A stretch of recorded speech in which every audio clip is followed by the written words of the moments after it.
Hello दोस्तों, welcome back to my YouTube channel Tuk Tuk Electricals. दोस्तों, आज हम जानेंगे कि कॉन्टैक्टर क्या है और कैसे काम करता है। पूरा डिटेल में समझेंगे। देखिए दोस्तों, ये होता है कॉन्टैक्टर। ये मैंने ऐसे ही डायग्राम फिगर इसका बनाया हुआ है। कॉन्टैक्टर आपको पता ही होगा, देखा ही होगा आपने, अगर इंडस्ट्रियल में काम कर रहे हैं तो। इसमें क्या होता है, 3 फेज सप्लाई रहती है, L1 L2 L3। ये पावर सर्किट रहता है अपना। इसमें RYB जोड़ दिया, इधर से हमने लोड को ले लिया। कोई मोटर चला रहे हैं या कोई चीज़ और चला रहे हैं, किसी भी चीज़ को ऑपरेट करा सकते हैं। एक होता है इसमें NO पॉइंट, और ऑक्सिलरी NO भी लगता है, जिसको एड ऑन ब्लॉक या ऑक्सिलरी कॉन्टैक्ट बोलते हैं, NO और NC। वो इसके सामने लगता है। अभी उसके बारे में नहीं जानेंगे, अभी हम कॉन्टैक्टर को समझेंगे कि कॉन्टैक्टर क्या चीज़ है। ये कॉन्टैक्टर है 220 वोल्ट कॉइल का। वैसे कॉन्टैक्टर आते हैं 24 वोल्ट के, 24 वोल्ट कॉइल के, 24 वोल्ट DC के, 110 वोल्ट के, कई प्रकार के कॉन्टैक्टर आते हैं। ये हो गए power terminals L1 L2 L3। ये हो गई इसकी कॉइल 220 वोल्ट की, A1 और A2। A1 में पॉजिटिव दे देते हैं या फेज दे देते हैं, A2 में निगेटिव दे देते हैं या न्यूट्रल दे देते हैं।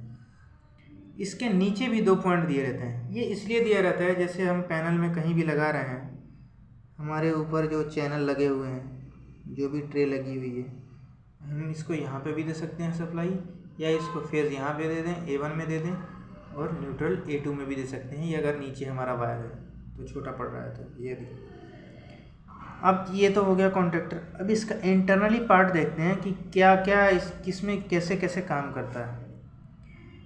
ये होता है, देखो दोस्तों, मूविंग कॉन्टैक्ट। जैसा आपने देखा है, ये मूविंग कॉन्टैक्ट होता है।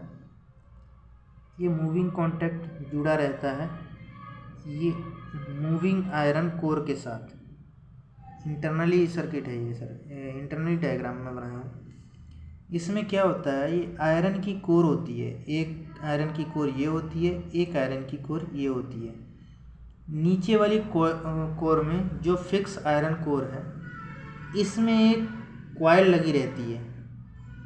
जो मतलब ये जो कॉइल आप देख रहे हैं, यहाँ पे लिखा गया है कॉइल। अगर 220 वोल्ट की कॉइल है तो 220 वोल्ट की कॉइल लगी रहेगी। अगर 24 वोल्ट का कॉन्टैक्टर है तो 24 वोल्ट की कॉइल लगी रहेगी इसमें। अब क्या करते हैं, जैसे दूसरा पार्ट ये होता है मूविंग आयरन कोर, ये दूसरा पार्ट हो गया। तीसरा पार्ट ये होता है, इसके अंदर स्प्रिंग लगी रहती है, जो इसको मूविंग आयरन कोर को उठा के रखती है, टेंशन दे के रखती है इसको। अगला पार्ट हो गया फिक्स कॉन्टैक्ट। ये फिक्स कॉन्टैक्ट रहते हैं, ये इधर उधर नहीं होते हैं, ये दोनों फिक्स रहते हैं हमेशा। अब क्या होता है, जैसे ही हमने इसमें 220 सप्लाई दी, यानी 220 सप्लाई हमारे इस कॉइल में आ गई। जैसे ही इस कॉइल में 220 सप्लाई आएगी, ये इलेक्ट्रोमैग्नेट बनाएगा, और जब इलेक्ट्रोमैग्नेट बनाएगा तो ये जो आयरन कोर दिख रही है आपको, इसको अपनी तरफ खींचेगा, और जब अपनी तरफ खींचेगा तो ये आपस में टच हो जाएंगे। यानी ये हिस्सा इसमें टच हो जाएगा, ये हिस्सा इसमें टच हो जाएगा, ये हिस्सा इसमें टच हो जाएगा, यानी ये खींच लेगा अपनी तरफ। जब ये अपनी तरफ खींचेगा तो ये वाला पार्ट जो है, जो मूविंग कॉन्टैक्ट है, ये दोनों आके इन दोनों में टच हो जाएंगे, फिक्स कॉन्टैक्ट में टच हो जाएंगे। यानी यहाँ पे जो सप्लाई थी, जैसे ही इसमें सप्लाई आएगी, ये मूविंग कॉन्टैक्ट मैग्नेटिक के द्वारा, ये कोर के आयरन कोर के मैग्नेटिक के द्वारा इसमें टच होगी, और ये हिस्सा इसमें टच हो जाएगा, यानी सप्लाई आपकी यहाँ से आउट हो जाएगी।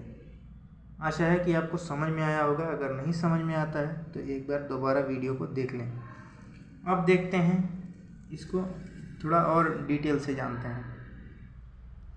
कॉन्टैक्टर क्या है? कॉन्टैक्टर एक इलेक्ट्रिकल स्विच होता है, जिसे हम इलेक्ट्रिकल सप्लाई देकर उसे बंद या चालू कर सकते हैं। इलेक्ट्रिकल सप्लाई देकर हम उसे बंद या चालू कर सकते हैं, जैसे पुश बटन के द्वारा, या किसी टॉगल स्विच के द्वारा, या किसी चीज़ के भी, या सिलेक्टर स्विच के द्वारा, किसी भी चीज़ से हम इसको ऑपरेट कर सकते हैं। यानी इसमें सप्लाई जानी चाहिए। जब भी सप्लाई जाएगी, वैसे ही जो हमारा लोड जुड़ा हुआ है उससे ऊपर जो सप्लाई है वो सप्लाई नीचे निकाल देगी। इसके नाम से ही आप जान सकते हैं कॉन्टेक्टर। कॉन्टेक्टर का मतलब कांटेक्ट करना, जो भी सप्लाई हम दिए हैं उसको और जो नीचे जोड़े हैं हम लोग सप्लाई, उसको कांटेक्ट कर देना। और जैसे ही सप्लाई ब्रेक हो वैसे ही इसकी सप्लाई को ओपन कर देना, पावर सप्लाई को। अब देखते हैं, थोड़ा और समझते हैं कि क्या है कॉन्टेक्टर।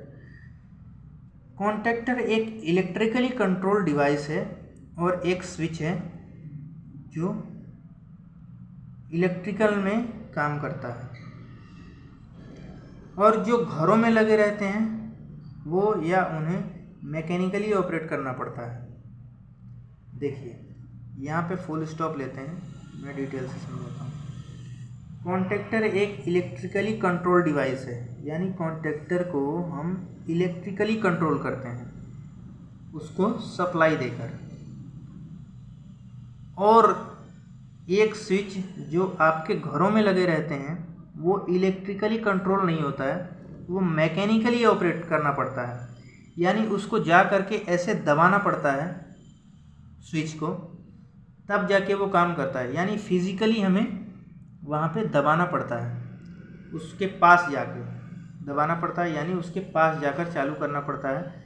जबकि कॉन्टेक्टर को कहीं से भी कंट्रोल किया जा सकता है। जैसे कॉन्टेक्टर हमने लगा दिया बाहर और उसके स्विच, दो स्विच, एक ऑन एक ऑफ, ले आके हम कहीं भी लगा सकते हैं, जिससे हम कितनी भी दूरी से उसे कॉन्टेक्टर को कंट्रोल कर सकते हैं।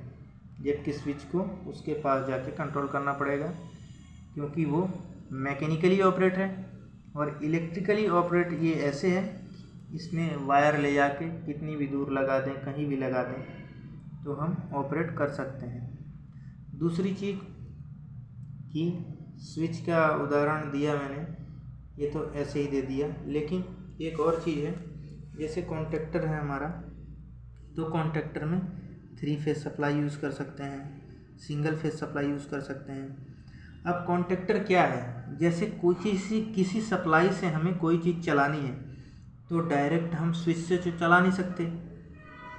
अगर किसी का लोड ज़्यादा है तो उसको हम स्विच से तो चला नहीं सकते, क्योंकि स्विच बार बार जल जाएंगे, या किसी भी चीज़ का इतना बड़ा पावर सर्किट का कोई स्विच बनता नहीं, अगर बनता भी है तो उसमें ज़्यादा प्रॉब्लम आएगी। तो कॉन्टेक्टर बनाया गया जिससे हम कम सप्लाई देकर, यानी केवल कॉइल को सप्लाई देकर ही यहाँ पे चाहे जितना भी लोड दे सकते हैं। जैसे हमें कोई मोटर चलानी है, कॉन्टेक्टर लोड के हिसाब से आते हैं, 9 एम्पियर, 25 एम्पियर, 16 एम्पियर, 32 एम्पियर, यानी कितना भी लोड चलाना हो, 63 एम्पियर, बहुत सारे मॉडल के आते हैं। तो अगर सपोज़ करिए हमको 32 एम्पियर का कोई चीज़ चलाना है तो हम कैसे चलाएंगे, जिसके लिए हम कॉन्टेक्टर का यूज़ करते हैं कि हमने 2 पुश बटन लगा दिए ऑन ऑफ के, जिससे ऑन करना होगा तो हम उसको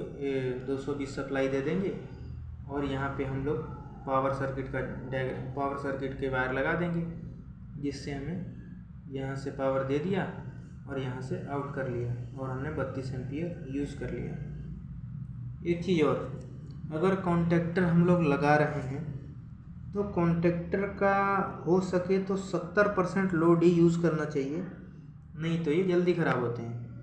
कभी भी इसका 100% यूज़ नहीं करना चाहिए। जैसे 32 एम्पियर का है तो मुश्किल से उस पर 25, 26 ऐसे ही लोड दें। पूरा जैसे 32 का है तो 30-32 एम्पियर ना दे दें। इससे क्या है, वो फुल लोड पे चलेगा तो इसकी जो अंदर की पत्तियाँ होती हैं ये हीटअप होंगी, हीटअप होकर जल जाती हैं। दोस्तों ये पत्तियाँ रिपेयर भी हो जाती हैं, जैसे हीटअप होकर जल जाती हैं तो नई पत्तियाँ भी लगती हैं रिपेयरिंग के लिए। वो मैं नेक्स्ट वीडियो बनाऊँगा, अगर वो आपको वीडियो चाहिए तो कमेंट करें। आशा है कि आपको ये वीडियो पसंद आई होगी। अगर पसंद आई है तो लाइक और सब्सक्राइब करें।